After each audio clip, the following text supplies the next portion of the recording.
والسلام عليكم ورحمة الله وبركاته. معكم عبد الله السهولي ودي قناة فريلانس سكول. النهارده هتكلم على قناة أبو فلة. أبو فلة ما شاء الله الفيديو اللي فات كان عامل إنه هيعالج 12,000 حالة مريض كلى في السودان. ما شاء الله أنا بالنسبة لي أبو فلة ده مثل أعلى، لأنه بيعمل حاجات لما بيوصل لليفل معين في حياته. يعني مثلا بيشكر الله بإنه بيساعد الناس. فما شاء الله حاجة حلوة جدا. لما توصل لهدف معين في حياتك لازم تشكر الله وتحمد ربنا، ولو قدرت إنك تساعد غيرك وتفرح غيرك زي ما انت فرحت فرحه. طيب احنا بنتكلم ليه على الحاجات دي؟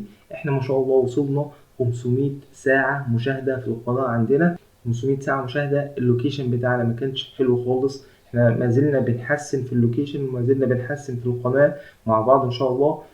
500 ساعة مشاهدة وانتوا بتسمعوا الفيديوهات، وفيديوهات ما كانتش افضل حاجة، وان شاء الله احنا مستمرين في التحسين بتاع القناة.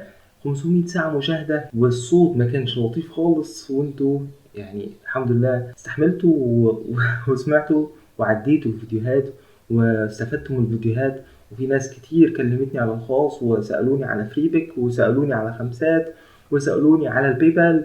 فالحمد لله يعني فدت ناس كتير في الحتة دي. وان شاء الله مستمر اني هساعد الناس دي، وان شاء الله هساعد كل واحد انه يدخل دخل من الانترنت. فان شاء الله بمناسبة ال 500 ساعة قررنا ان احنا نساعد غيرنا. كان في حالة خاصة بسرطان. احنا يعني كان في ورم واحنا بنكتشف لسه هل ده حاجة خبيثة او حميدة. ففي ورم يعني شاكين فيه.